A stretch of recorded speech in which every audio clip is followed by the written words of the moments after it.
Tonight, a state of emergency in Cold Lake First Nations as the region struggles with massive snowfall. Plus, residents try their hand at traditional Ukrainian egg decorating. And a local girl returns after attending the Vimy Ridge ceremony in France. This is Newcap News with Brian Lentz. Good evening and thank you for joining us. Sunlight is helping conditions somewhat, but many families in Cold Lake First Nations are still without power or a path home. The state of emergency was called at 3:45 Saturday afternoon after power outages from the mass snowfall affected more than 100 homes.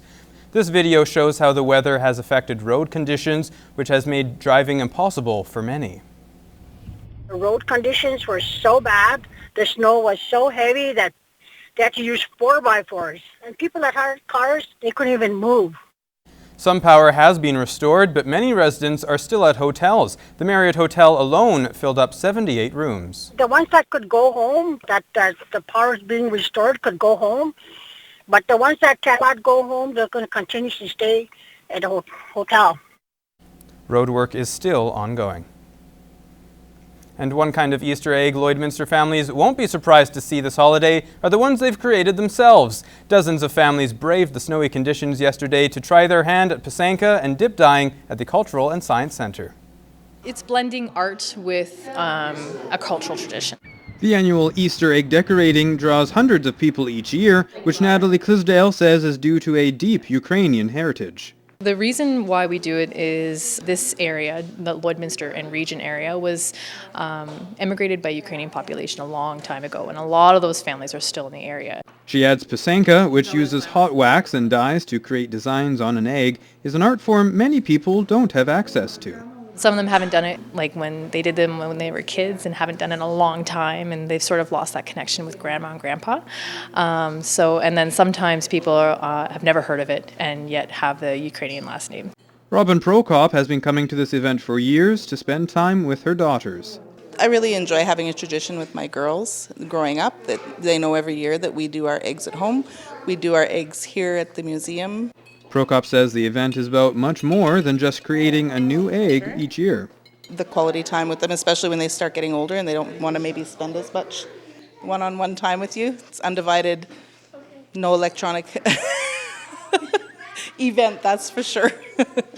Rain, shine, or snow, the egg decorating class is something the centre will continue to host for many years to come. It is a lot of fun for the family, or even if you were just a couple that don't have children yet, it's just something fun to do. Get out of the house and start a new tradition of your own.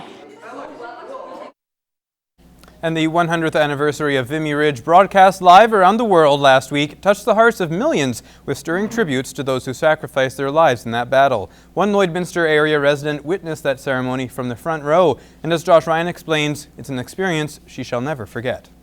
They were young, as we are young. They served, giving freely of themselves.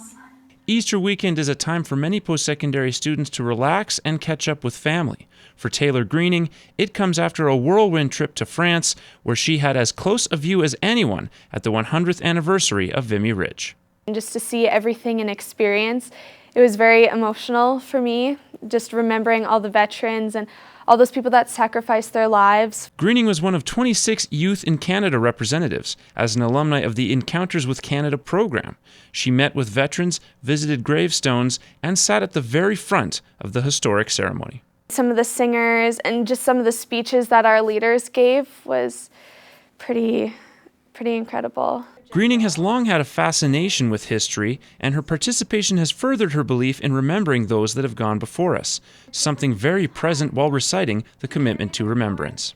Every time it always got to me about how we are the next generation and how we are going to carry the torch and pass on the stories and information of what happened back in Vimy. Also present was the feeling she felt at the grave of George William Thacker, the soldier she researched as part of the trip.